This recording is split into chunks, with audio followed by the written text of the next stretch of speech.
RG Kar medical college হাসপাতালের চিকিৎসক পড়ুয়ার দেহের ময়নাতদন্ত নিয়ে অন্তত দুজন ডাক্তার এবং ডোমেদের বয়ানে বিচলিত হওয়ার মতো তথ্য উঠে এসেছে বলে তদন্তকারীদের সূত্রের দাবি। ময়নাতদন্তের দায়িত্বপ্রাপ্ত চিকিৎসক অপূর্ব বিশ্বাস ছাড়াও আরও দুজন চিকিৎসক এবং মর্গের একাধিক ডোমকে বিষয়টি নিয়ে জিজ্ঞাসাবাদ করেছে সিবিআই। জিজ্ঞাসাবাদের পরে ময়নাতদন্তে গাফিলতির বিষয়টি উড়িয়ে দেওয়া যাচ্ছে না দাবি সিবিআই সূত্রের। তদন্তকারীদের সূত্রের দাবি, ময়নাতদন্তের ভিডিওগ্রাফির মান নিয়েও প্রশ্নের অবকাশ রয়েছে।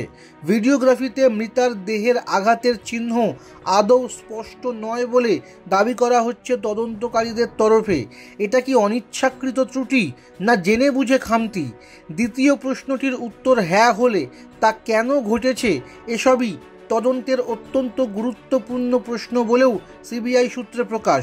সব মিলিয়ে ময়নাতদন্তের রিপোর্টে সত্য আড়াল করার চেষ্টা হয়েছে, এই সন্দেহ উড়িয়ে দেওয়া যায় না বলেও তদন্তকারীদের একাংশের সূত্রে দাবি। তদন্তে উঠে আসছে 9 আগস্ট সূর্যাস্তের পর মাত্র 1 ঘন্টা 10 মিনিটের মধ্যে মৃতদেহের ব্যবচ্ছেদ এবং পর্যবেক্ষণের ভিত্তিতে ময়নাতদন্ত রিপোর্ট তৈরি করা হয়েছিল। ওই দিন সন্ধ্যে 6টা থেকে 7টা 10 মিনিটের মধ্যে ময়নাতদন্ত সম্পন্ন করা হয়।